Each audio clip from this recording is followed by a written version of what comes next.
I begin my lecture, I like to thank the organizer for their initiative to have this virtual series of lectures, particularly in this bad situation of pandemic. Today, I'll talk about some of my old works related to PT phase transition in quantum mechanics and some recent work in quantum field theory, and how to get page down.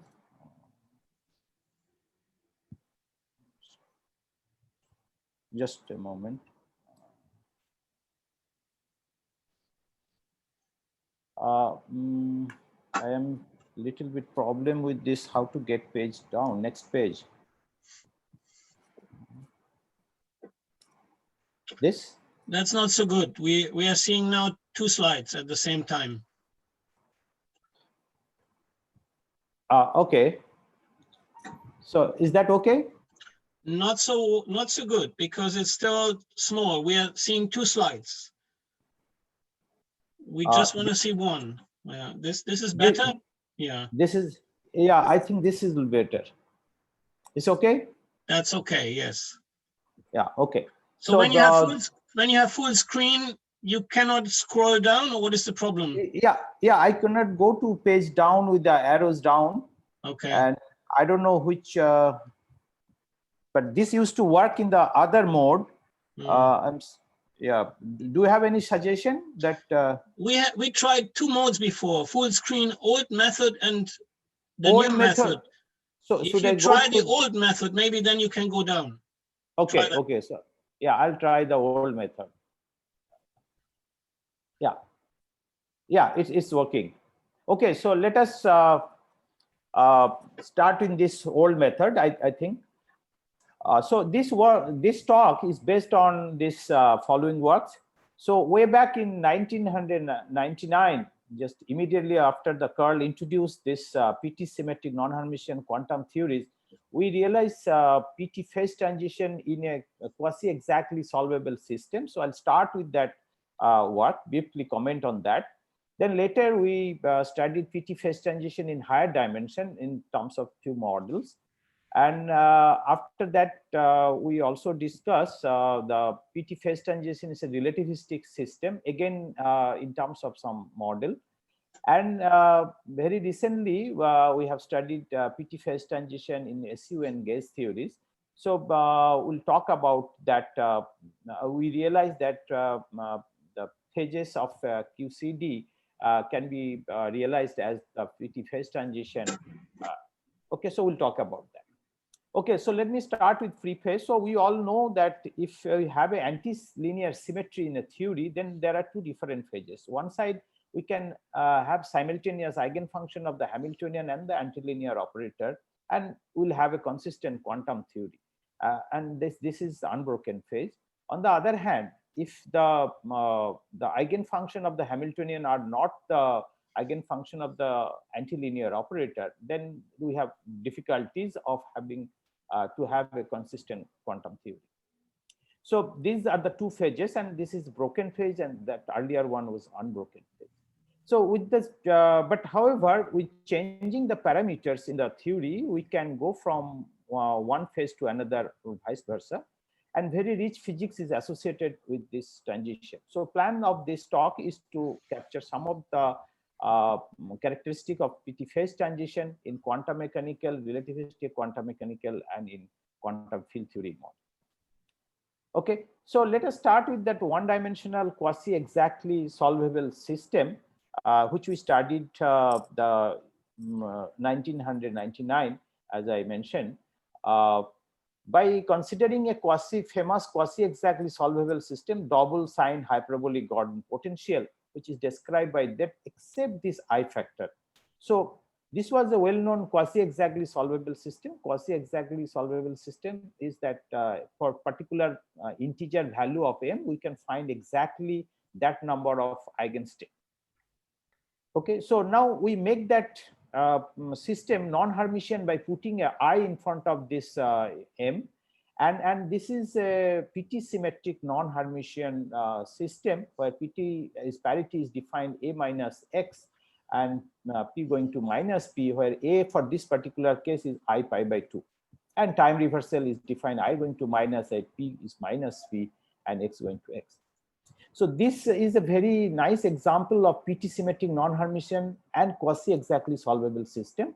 And very interesting thing is that for m equal to odd integers, we can find a critical coupling, this zeta, for which we have the entire quasi-exactly system spectrum is real, and the eigenfunction are also the function of the PT operator. So we have a unbroken phase of the system if I have the value of this coupling is less than a particular critical value.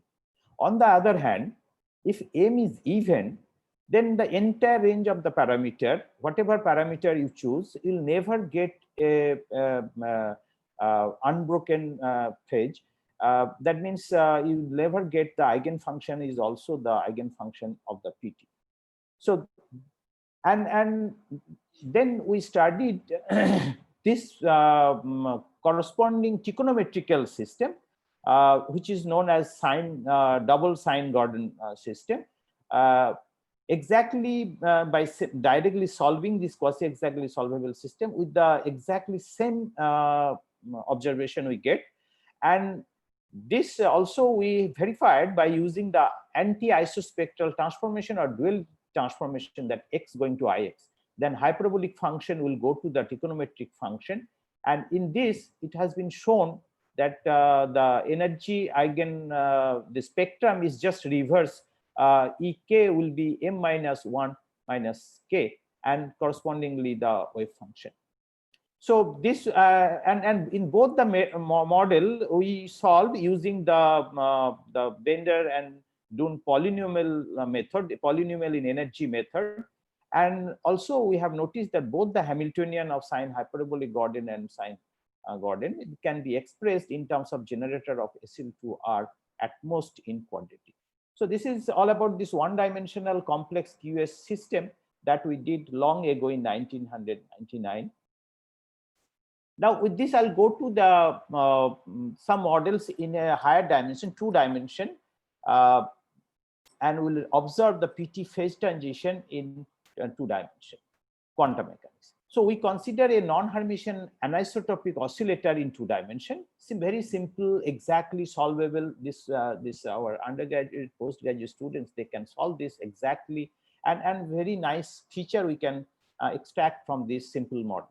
So we have a PT symmetric non-Hermitian interaction I lambda xy, and we consider anisotropic. So omega x is not equal to omega y. Lambda is considered as clear.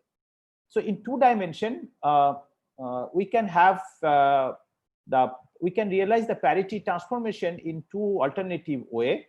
One is that x going to minus x and y going to y remain unchanged.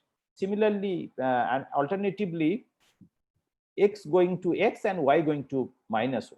You cannot have both x and y changing, because that will be the rotational symmetry of rotation of pi angle. So so this is the PT symmetric in 2 dimension. And if you can easily notice that under these two P1T and P2T, this interaction term is PT symmetric. So this is a nice model in 2 dimension, nice and simple model. And we solve this model and fine. But before that, I like to comment that also sometimes another type of parity transformation is defined as x going to y and y going to x. This also gives you the transform determinant of the transformation matrix is -1, because parity is a anti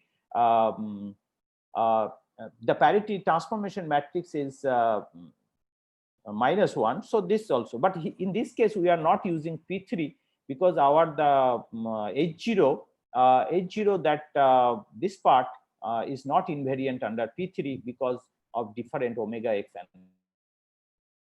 okay. So this model, as you know, can be found in normal modes and can be solved exactly. So we find this transformation by which this can be mapped into the 2 decoupled oscillator in terms of capital X and capital Y. And this is the transformation where this parameter k is k inverse is defined square root of 1 minus 4 lambda square m square omega minus to the power 4 Omega minus is nothing but omega y square minus omega x square, and omega plus is omega x square plus omega y square, and C1, C2, that this frequency of the new variable capital X and capital Y is defined coming out to be this omega plus square minus omega minus square by k, and C2 square is half of omega plus square plus omega minus square by k. So these are two decoupled oscillator. Energy eigenvalue straightforward way. You can write that n1 plus half h cut c1 and n2 plus half h cut c2, and the wave function is the product of this wave function of the two individual oscillators. So this is the exponential part, and this is the Hermite polynomial in terms of capital X and capital Y, and alpha is defined like this. Now you can notice that if lambda is mod of lambda is less than m omega minus square by 2, if I look at this this quantity, then this k is positive, and not only positive because this factor is greater than 1. So so this is positive, and not only positive, k is greater than 1, because 1 over k was that square root, so it will k will be greater than. So under that, C1 square and C2 square both are greater than 0. So we can have completely real eigenvalues. If C1, C2 are positive, so this is this whole spectrum is real. And immediately we can check the eigenfunction by writing them in terms of old variables, and we can check the P1 T of psi n1, n2, xy. This is minus 1 to the power n1 plus n2, because if you look at that parity P1, x going to minus x and y is remain unchanged, but I will be minus. So there will be a minus coming in the Hermite polynomial. So that will give you a minus 1 to the power n1 factor. Similarly, you'll get minus 1 to the power n2 factor from the second Hermite polynomial. The exponential factor is same. It will not change. Similarly, for P2, then you will get P2, the inside Hermite polynomial arguments will be same, so will not get any factor. So they are eigenstate of parity operator, and we have a unbroken symmetry for this. And PT unbroken as long as this thing. But notice that its value omega minus is appearing, which is omega x square or minus omega y square, or I think omega y square minus. But there is a mod soon.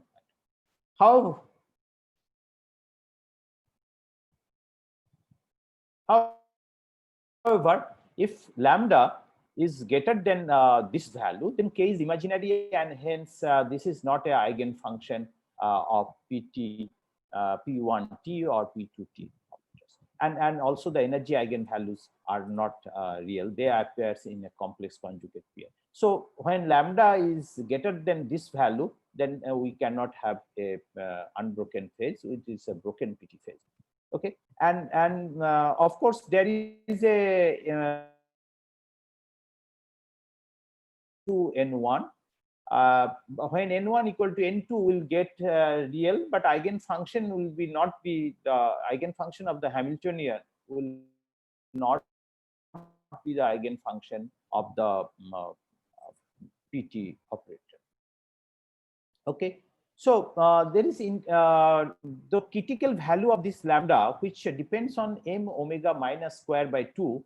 Notice that this depends on the anisotropy of the system. So this, if there is no anisotropy in the system, then omega minus, which is different between omega x square minus omega y square, will be 0. So if there is no anisotropy in the system, that means lambda c will be 0, and mod values should be less than 0. So there will not be any unbroken PT phase in the system. So it will not be have an entire spectrum real for this condition. So what this gives an indication that rotational symmetry, which is responsible for the isotropy of the original Hermitian system H0, can be seems to be complementary to the unbroken PT phase of the PT symmetric non-Hermitian system. As long as this the original H0 has the rotational invariance, H cannot have an unbroken PT symmetry. And then moment rotational symmetry of H0 breaks, the non-Hermitian system becomes capable of going through PT phase transition. Okay, so this is our realization from the this model. So now we'll go to another model in higher dimension, in 3 dimension, that isotropic. This time we start with the isotropic harmonic oscillator, but in a external imaginary magnetic field, IB, with this coupling.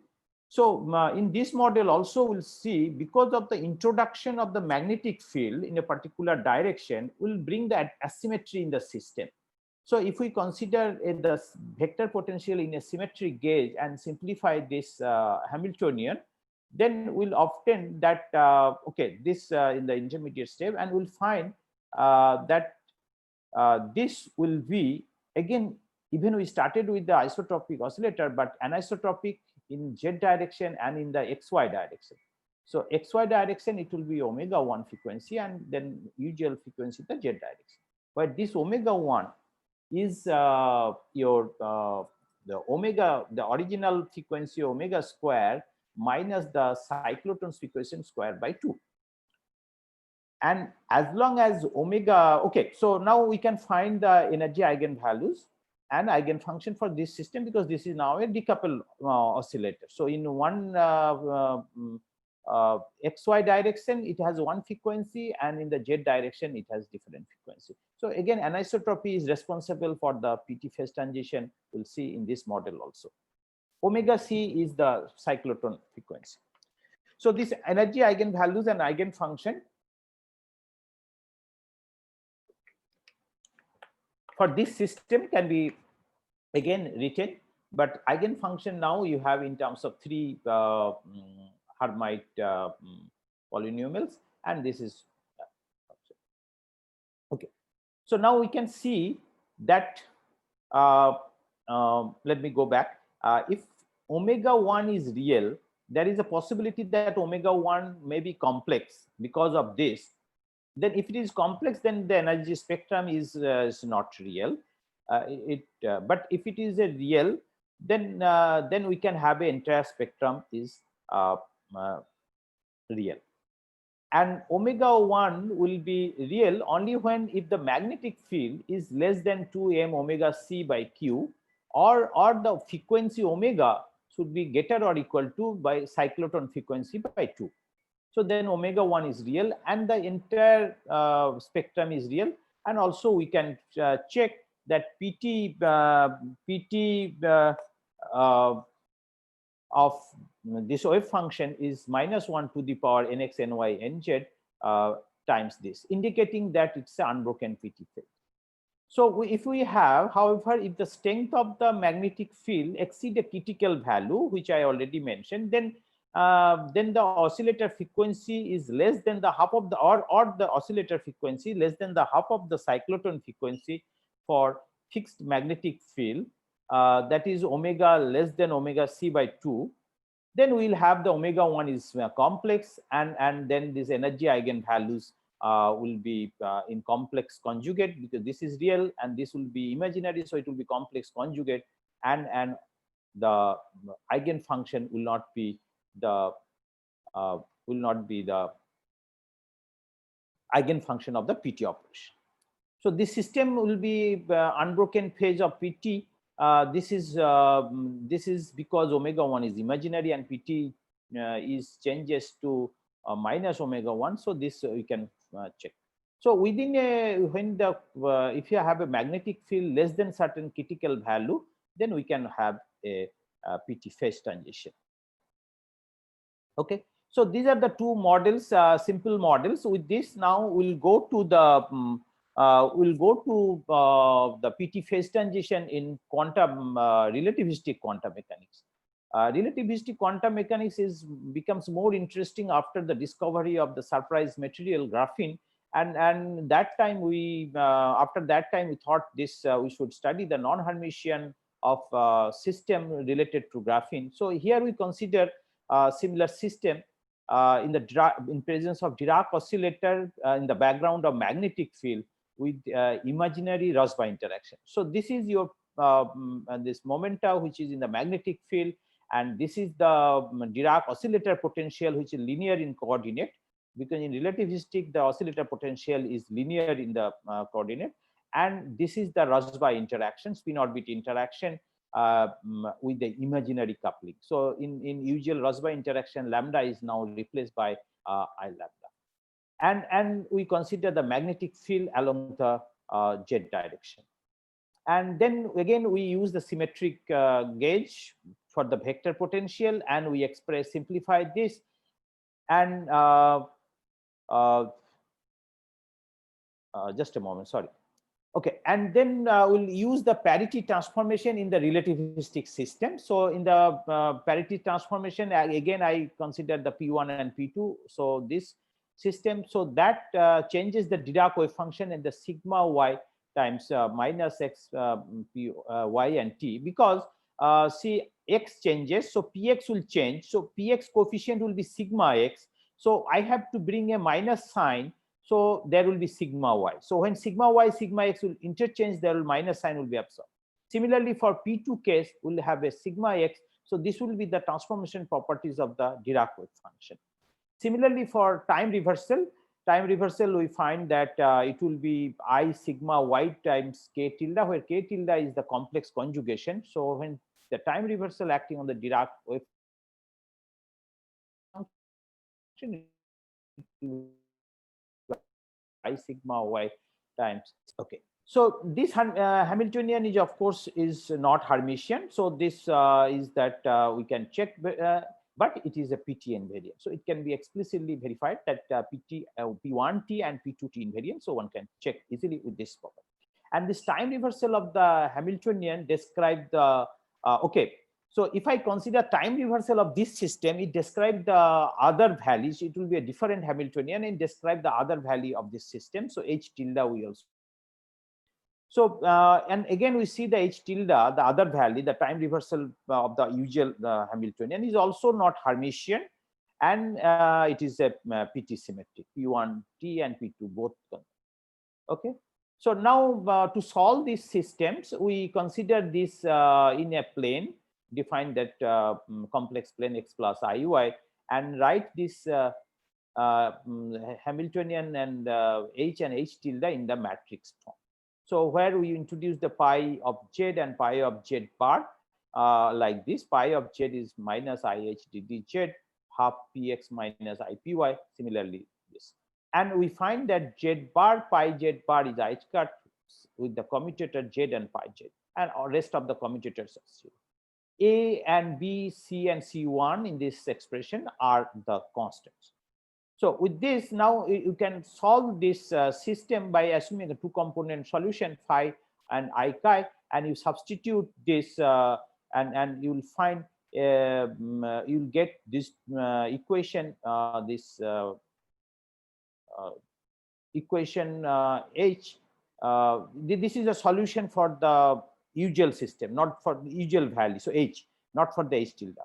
And then if you look for a solution of this kind, that xi z bar d to the power d z bar and chi as eta z bar d1 z bar, then we'll find that we'll have a solution for d1, that d1 I use here will have some specific value c1 az or c2 bz, that only when that will have a solution. And we find the solution, complete solution of this system. So for d1 equal to c1 az, we'll find psi1 and corresponding energy eigenvalues like in terms of those coefficients. Similarly, for d1 equal to c2 bh cut, we'll find these solutions. And for the other value, we realize that analogy, that if we interchange A going to B and we interchange AB, A with B and B with A, similarly C with C1 with C2, then we can go to the other value, the time reversal part of this. So and changing this parameter is equivalent to changing lambda going to minus lambda, K1 going to minus K, and B0 going to minus. So realizing this relation, we can find the solution of the other value. So now we'll look at the phase transition, or when the energy eigenvalues will be real. So we consider only one solution, other solution will be automatic. So in both values, we choose D1 is C1 by AH cut. There will be another solution with C2 by AH cut, which will not be exactly same. And in that En, the energy spectrum is given by this. And the mass gap between the two values will be delta 0 will be this. Okay. So now these energy eigenvalues will be real under this condition. So that inside the square root we have if lambda less or equal to this quantity, which is lambda c I define, and then we'll have real energy eigenvalues. Complete spectrum is real. And or alternatively, this is alternatively, if the magnitude of the magnetic field along z direction is greater than this, and as long as En is real, that psi n1 prime and psi 1 tilde prime are the eigenstate of both p1 and p2, which can be shown explicitly. And similar interpretation for this other solution can be given. But here you explicitly show that p1t is minus 1 to the power n times this, and p2t is also minus psi n tilde. It can be explicitly shown. And for the other value also. So this in terms of diagrams, so you find that this side is the spectrum and this side your coupling. So you'll find that this coupling is less than certain value of critical value, then we'll have the real energy values for n equal to 0, 1, 2, 3. So this is ground state, first excited, second excited, and all these levels. And if you have the value of the lambda is greater than lambda c, then the real part of the energy is 0, and we'll have imaginary energy eigenvalues in complex conjugate pairs. Similarly, with respect to magnetic field, if magnetic field is sufficiently strong, it is greater than the critical value, then we'll have the real energy eigenvalues for different levels. And if it is not, then we'll have the real eigenvalue. The real part of the eigenvalues is 0, and we'll have complex conjugate. But interesting thing is that we also plot the mass gap obtained in this situation, is that we'll have only real mass gap in the unbroken region. So and we don't have any mass gap in the broken region.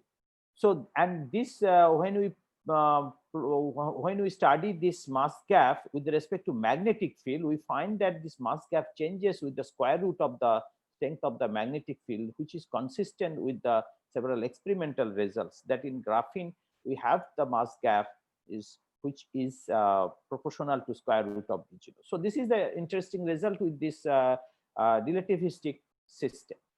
So with this, now we'll go to the PT symmetric field theories. And before I go to the SUN gauge theory, we'll study a toy model with the non-Hermitian scalar theory to highlight some of the features which will be later used for SNU gauge theory. So first we consider a non-Hermitian theory, which is a charged scalar field. This del mu phi 1 and del mu phi 1 star, del mu phi 1, similarly for phi 2, and then phi 1 star, phi 2 star with the m square phi 1, phi 2. Where m square we choose this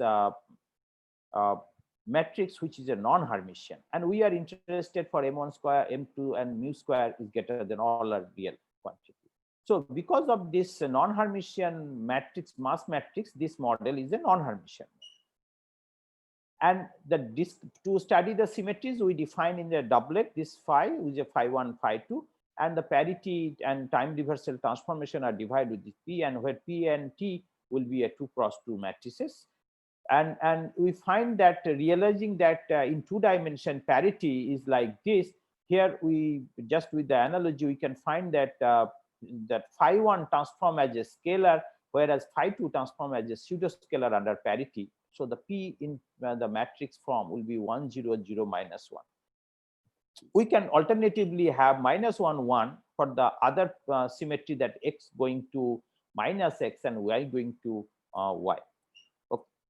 And to have the Lagrangian written is a PT symmetric, we realize that T that which coming due to the time reversal operator has to be identity operators. And the role of PT can also be interchanged as long as symmetry is concerned. But we want to interpret this model with this coupled system with gain and loss. So we take T as the identity matrix and P is this parity. And then to find this, this is of course the PT symmetry is broken or unbroken. To find, we have to diagonalize this mass matrix, and we find that this eigenvalues of this mass matrix is like this.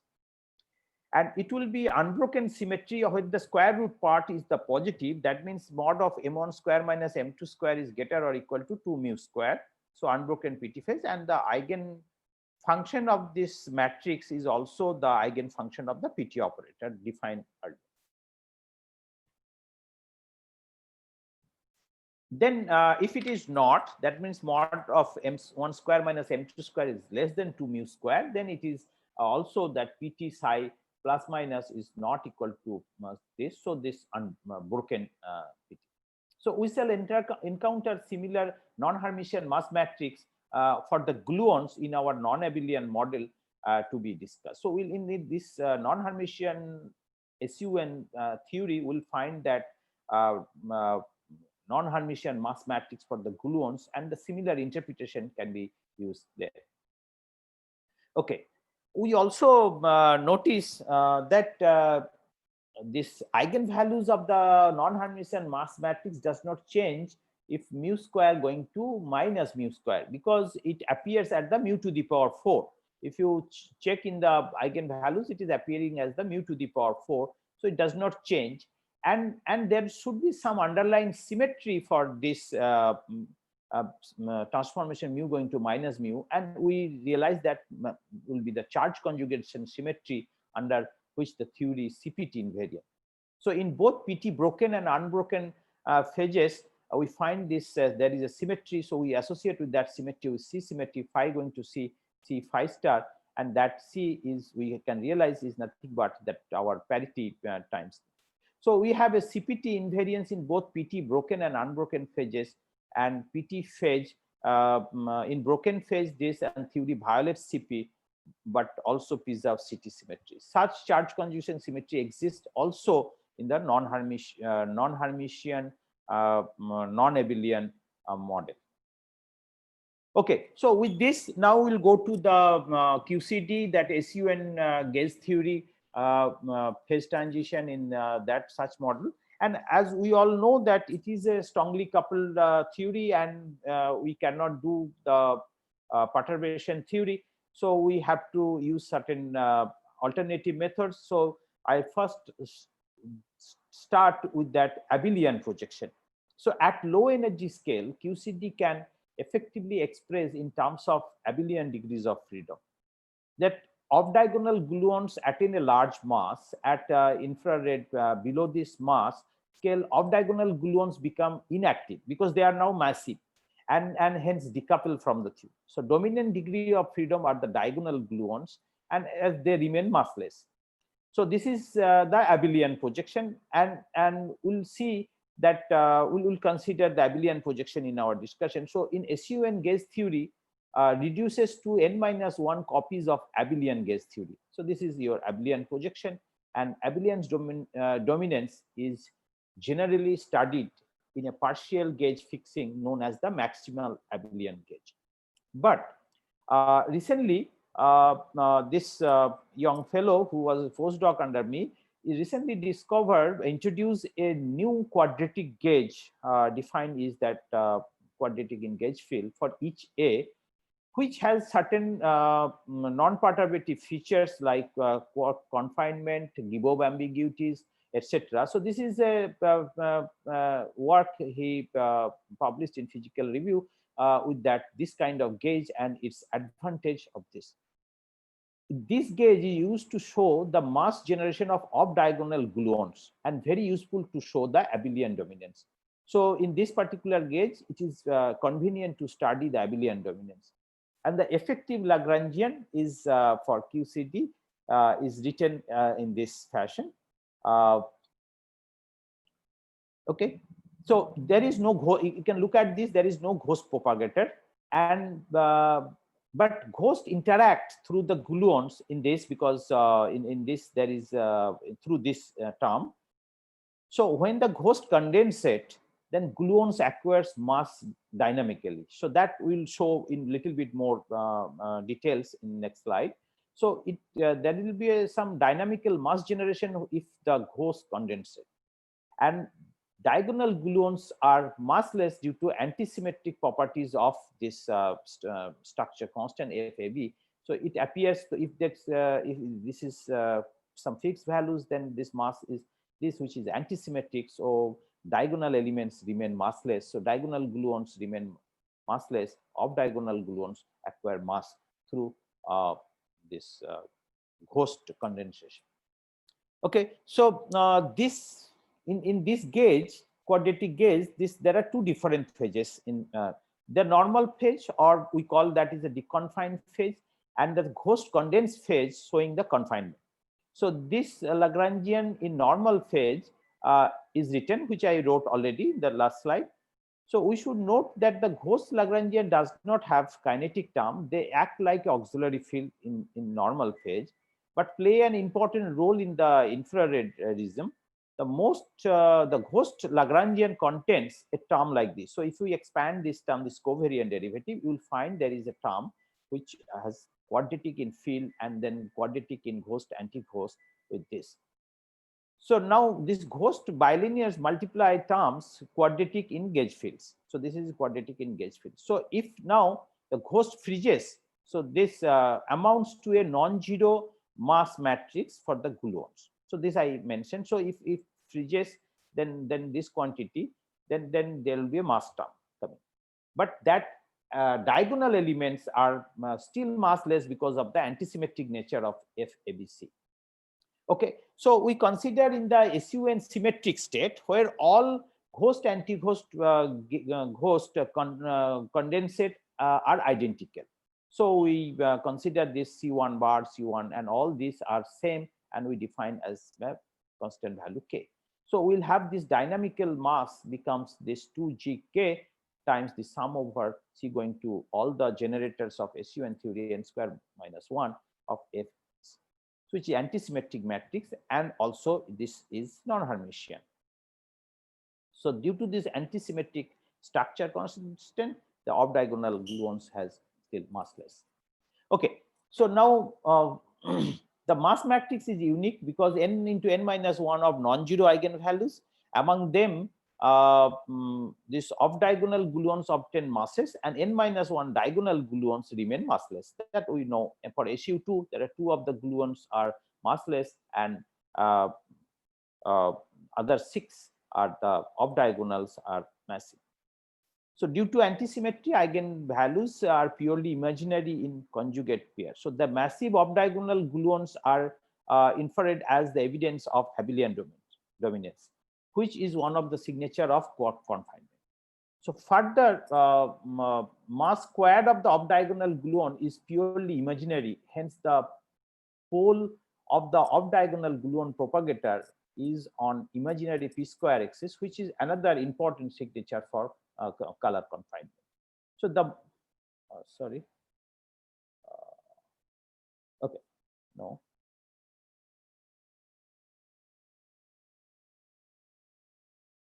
Okay, so the mass for the gluon generated through a given dynamical mechanism breaks the gauge symmetry as usual, but there also exists another other mechanisms to provide mass to the gluons in a gauge invariant manner. So thus we see the ghost condensation acts as a QCD factor. Okay, so now as I already said, this is the Lagrangian is the ghost condensed when ghost condensate state, and for the mass for the diagonal gluons, so ma square equal to 0, and for SU3 m3 square and m8 square are 0, and the off diagonal elements are coming in the imaginary conjugate pair. So m1 square we define as m small m square, m2 is minus 1 over I times m1 square. Similarly 4 and 5 with the m2, and 6 and 7 with m3, and m1, m2, m3 all are positive here. So the gluons in 1 and 2 can be considered as the conjugate of each other. So this 1 index and 2 index, they are conjugate to each other because they have complex conjugate mass square. So the same true for the others. And SU3, the last term, this mass term, you can write is in terms of this. So m1 square, mu1 and m1. Similarly, for both term with m1, similarly these two term with m2 square and these two m3 square, you can.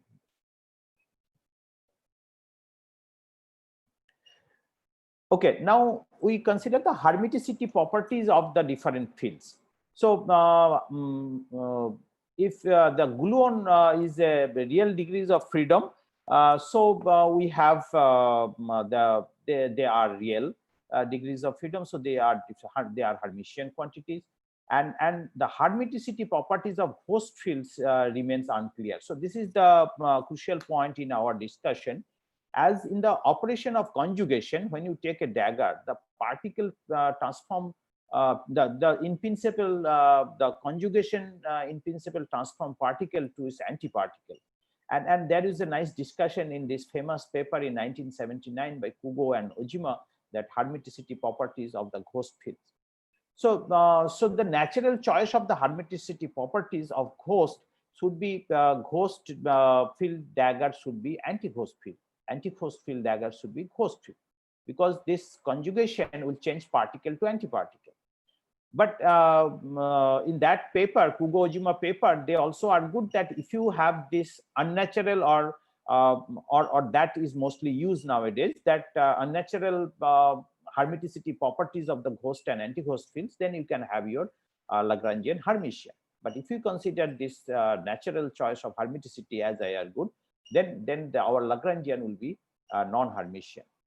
So you can clearly see with these hermiticity properties of the ghost field, this term of course is Hermitian, but this part is not Hermitian. So the Lagrangian in normal phase is not Hermitian, because we have taken this natural choice of hermiticity properties. And the effective Lagrangian in the ghost condensed phase, the confined phase, confinement phase we are saying, is also not Hermitian, as the mass term is for the gluons is purely imaginary, as we explained. There is no ghost anti-ghost, but that non-hermiticity in the ghost condensed phase is profound in the sense that it does not depend on the convention of the hermiticity properties of the ghost anti-ghost field. Here we mention another symmetry associated with this, which is the inner automorphism. So, so if the non-hermiticity of the Lagrangian in the ghost condensed phase is free from the hermiticity convention, as I mentioned, for ghost. So because they are not appearing in the theory. So non-hermiticity of the ghost condensed phase is profound in the sense it is coming through the non-Hermitian mass matrix, the dynamical generation of mass. So the Lagrangian in ghost condensed phase obeys extended hermiticity. That I'm going to explain through this inner automorphism.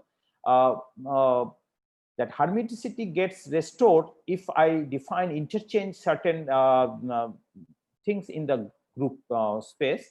So this L1, this operation inner automorphism operator go to L2. Similarly, L4 will go to L5. What is this L? L refers to the part of the individual Lagrangian appearing in the ghost condensed Lagrangian. So this or this or this, then we have this property. And apart from these hermiticity properties, and if we use the inner automorphism, then the Lagrangian becomes Hermitian. So that we call extended hermiticity. And we find a representation for this inner automorphism for SU3. For SU3, 1 go to 2, 4 go to 4 interchange with 5, 6 with 7, and 3 with 8. These are diagonal, and these are off diagonal gluons. So if have an adjoint representation given by this 8 cross 8 matrix. So we have shown that both in normal and the confined phases, the Lagrangian is non-Hermitian, later being profound because it does not depend on the convention of the hermiticity of ghost field. Okay, now we define the properties of parity and time reversal properties of the gluons and the ghost field. So for gluons, this parity is a linear operator. So all gluons, they transform in the same way under parity, and normal phase, it is invariant under parity. So it is easily, we can see. And choose the ghost to be pseudo scalar. So this is not required. You can choose the scalar, but since they are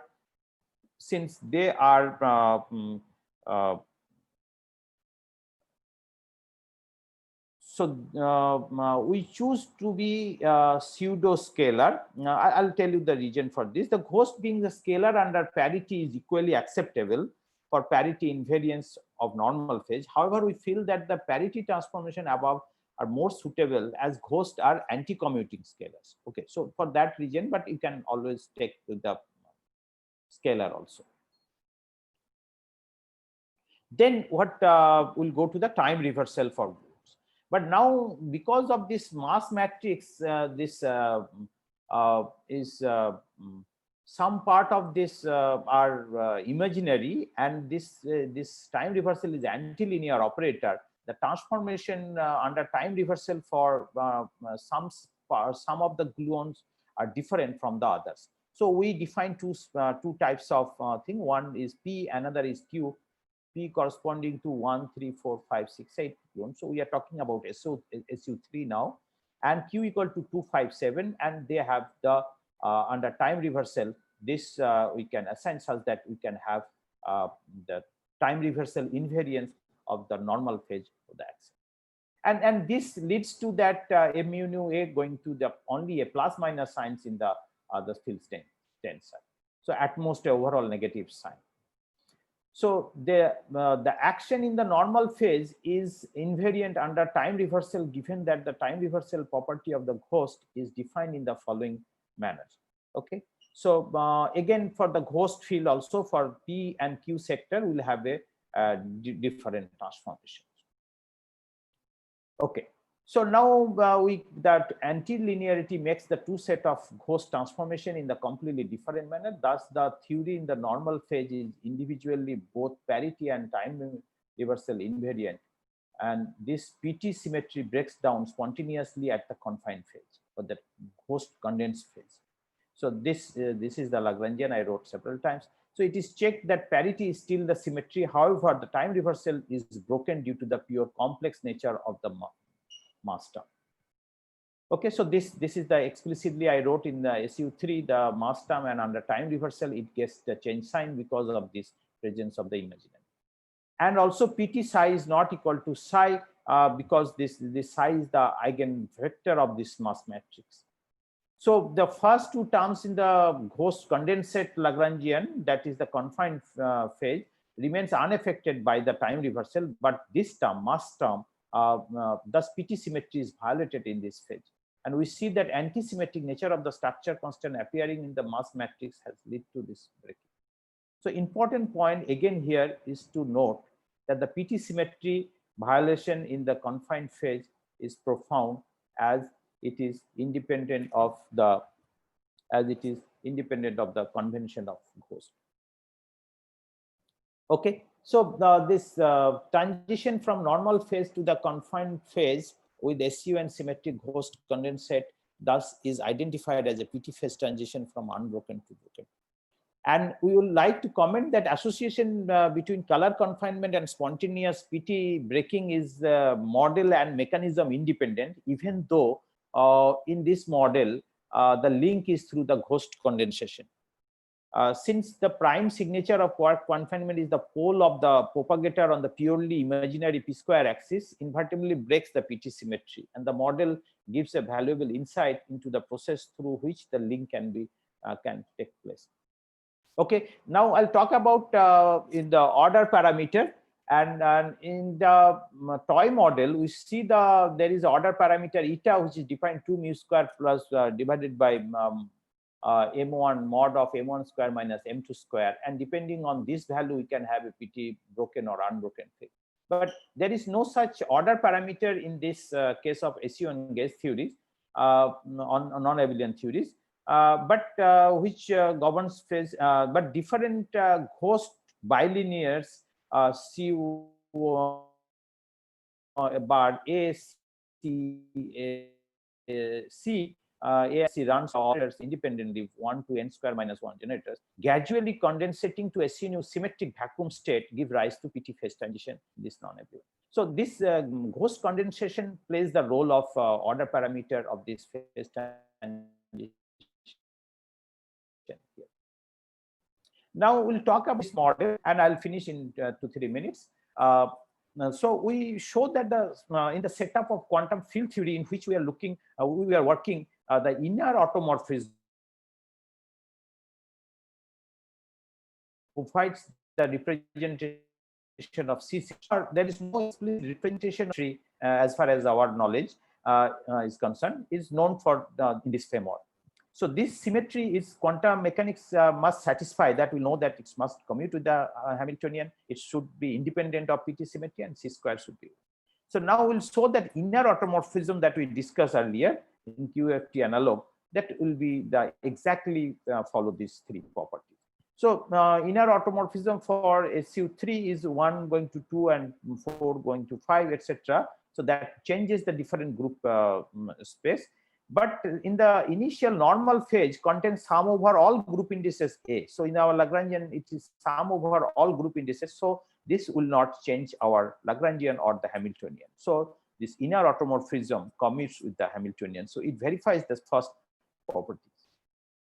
Now, PT symmetry is a space-time symmetry, and inner automorphism is an operation in the group space. So PT, of course, will commute with the C. So if we inner automorphism is the C symmetry, then it will commute with the PT. So it also satisfies. So this explains that it is independent. They two are independent transformation.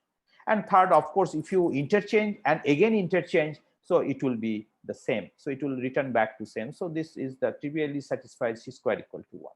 So it is clear that the theory in both phases is invariant under CPT, and in the broken PT phase, the theory also violates CP symmetry, but preserves the CT symmetry complete analogy with the scalar mode. Okay, so this is the summary of my talk. PT phase transition in 1D quasi-exactly solvable system was realized very early, and this model was very nice model to show the PT phase transition. Then we discussed the PT phase transition for higher dimensional, and we get a interesting observation that for anisotropic oscillator, so when the oscillator is anisotropic, we can have a PT phase transition, but for an isotropic oscillator, we cannot have this PT phase transition with their interaction. So then this relativistic system, which is very important because of the graphene, the study of graphene, and we demonstrate PT phase transition in Dirac oscillator in the background magnetic field with imaginary spin orbit coupling. So we have unbroken PT phase when the strength of the coupling is less than certain critical value, and alternatively when strength of the magnetic field is greater than certain critical value. And our result shows the existence of mass gaps in graphene consistent with the experimental result only in the unbroken phase. So in the broken phase, you cannot have the generation of mass gap.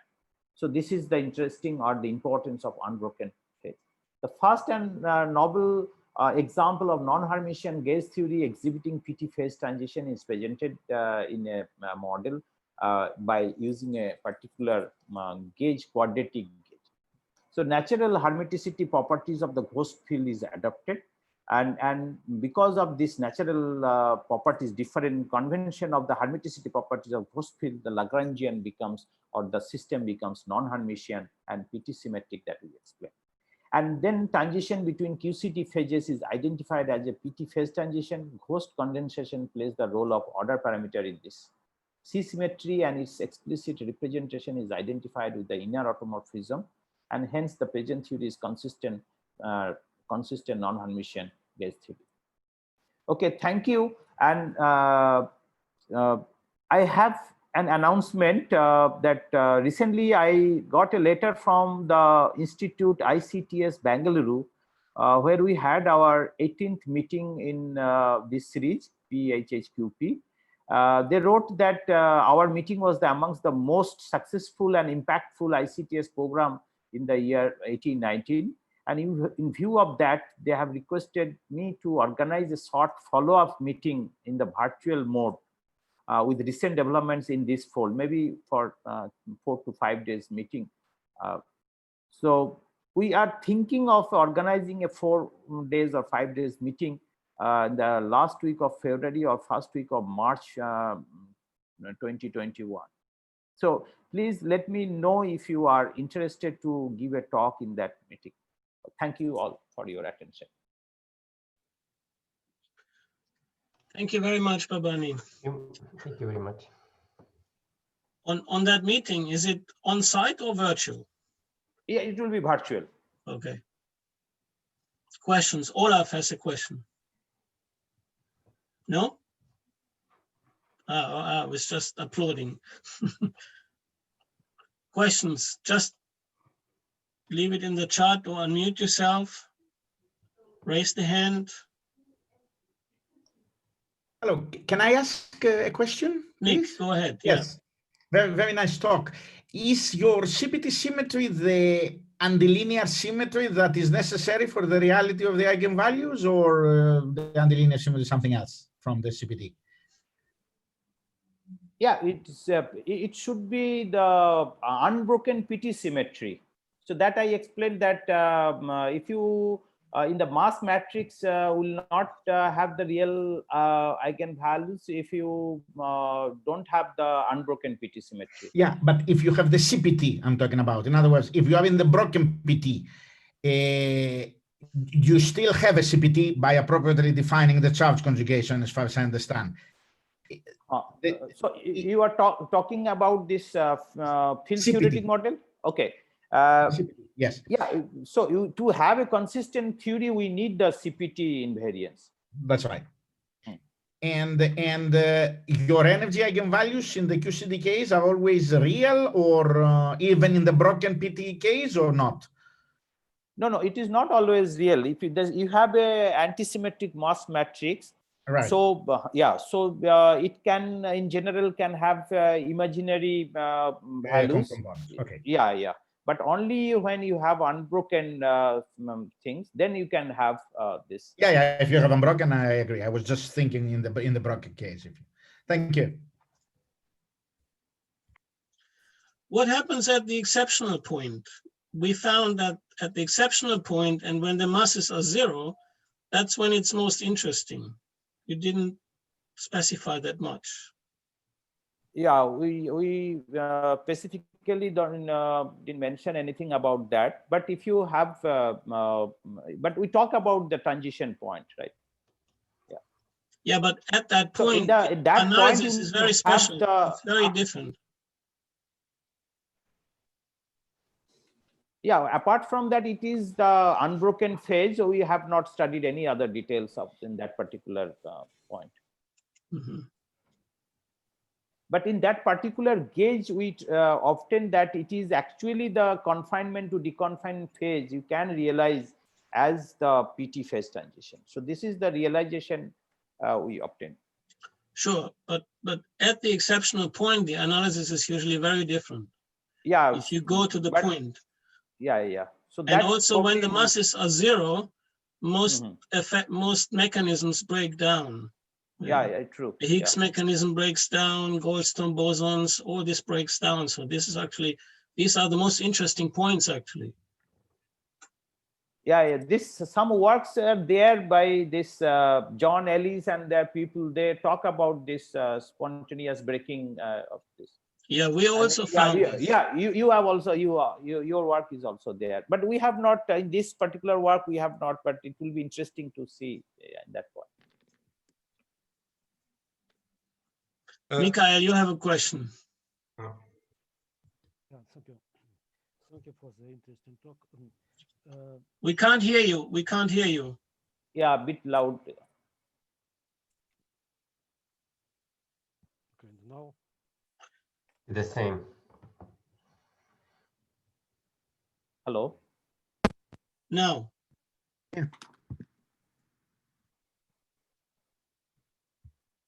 Sorry?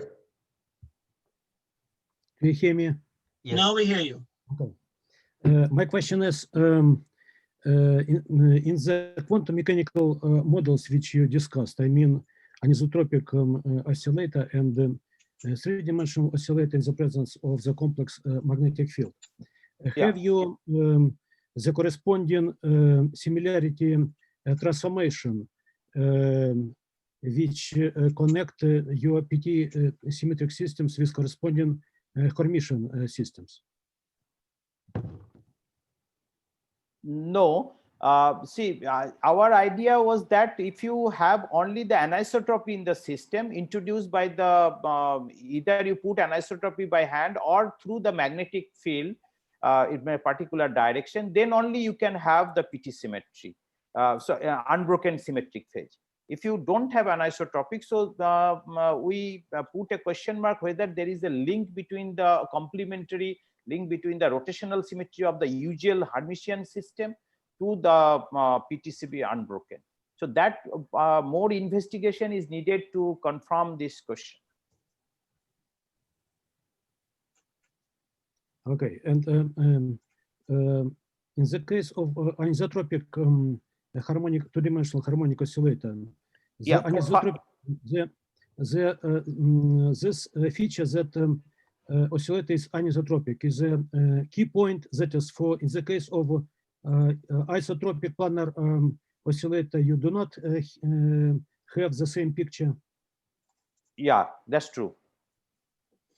Okay. So in the second model, we put a magnetic field in a particular direction which brings the anisotropy in the system.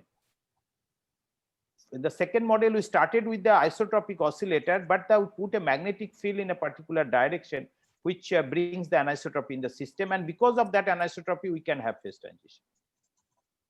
Okay, thank you.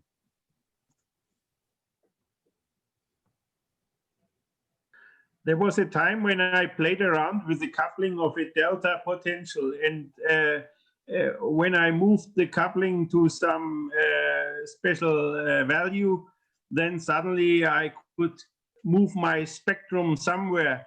But then I met Carl Bender and said, when you play around with the coupling of a delta potential, you do not know what your boundary conditions do. So what you have is here a Hamilton operator for oscillators or other things, and you are playing around with parameters, and you assume silently that your wave functions have certain boundary conditions along some contours in the X-plane and so forth. And now you move through such a point where your spectrum bifurcates, and you are not really sure what the boundary conditions of your wave functions do and whether you can set up at this place a quantum theory, because the metric changes at this place. I would be really curious whether one has a hand on the quantum theory when you move the boundary condition, move the parameters like you move them. I think your way of looking at it is very interesting, but I think there one should go in more detail to see how stable is your quantum theory under the changes of the parameters. And another thing, it would be a suggestion, because you are looking now at somehow QCD without fermions. There's a great question and long-standing question: why does chiral symmetry breaking goes hand in hand with a phase transition to asymptotic freedom? And it would be really interesting to see mass gap developments and developments of asymptotic freedom happening at the same place in a theory of QCD with quarks. So maybe you could set up some Hamiltonian where you have gluons and quarks and see that these things happen simultaneously. Yeah, thank you for the suggestion. It's a nice suggestion. And regarding the boundary condition, my comment is that Yeah, so there is some restricted region where you have the valid wave function. So when you play with the parameters, that region of your boundary condition changes. So it also will be interesting to look at that restricted region where you have the valid quantum mechanics. Yeah, yeah, I agree with both your comments. Yeah, thank you.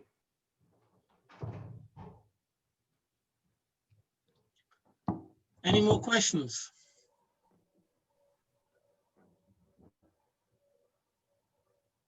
Well, if there are no questions, then maybe we can just stop here. Thank you very much, Bhabani. Thank you. Thank you. Thank you for your attention. Thank you. Bye-bye. Very much. Bye-bye.